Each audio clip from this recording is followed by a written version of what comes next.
kejadian hari ini bisa kita perhatikan karena faktor kurangnya komunikasi.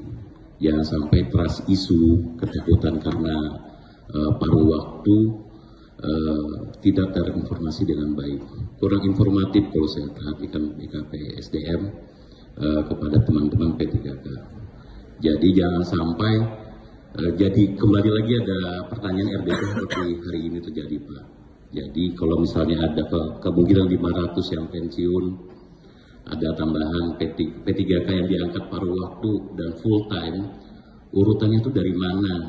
Jangan sampai nanti kejadian datang lagi mereka ke sini. Jadi besar harapan saya di Intra BPKSDM nanti ada formulanya sendiri Pak. Kalau misalnya ada yang senior 10 tahun atau 15 tahun, mungkin mohon maaf, kayak formulasi haji. Waiting list haji yang sudah nunggu 10 tahun atau 15 tahun itu yang diprioritaskan. Gitu ya kan. Jadi yang baru daftar, mohon maaf, tunggu dulu. Ada antrian dan terregister. Jadi mohon maaf kawan-kawan, jadi ada NIP. Jadi dia punya NIP, kita tahu nih, dia terregister dari tahun berapa.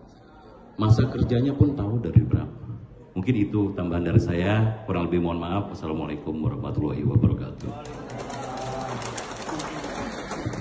Kan tes itu hanya formalitas. Ya, kalau seandainya daerah mengangkat semua database yang ada di BKN, tapi karena kemampuan keuangan kita ini terbatas, sehingga itu kemudian menyesuaikan kemampuan keuangan. Ya kita khawatir kalau semuanya keuangan kita digunakan untuk menggaji pegawai, ya nanti kegiatan program yang ada di Samarinda malah nggak jalan. Nah ini akan jadi penilaian buruk juga bagi masyarakat. Nanti masyarakat lagi akan demo. Ini kok pemerintah ini pegawai aja dibanyakin tapi pembangunan nggak jalan. Nah ini kan repot juga nih. Makanya kemudian pemerintah pusat menetapkan 30%. Nah 30% mungkin sudah dianggap itu angka yang wajar. Masih ada 70% untuk kegiatan-kegiatan lainnya. Namun porsi itu akan berubah kalau APBD kita itu juga berubah. Tapi kalau APBD kita menurun, otomatis penerimaannya juga akan berkurang.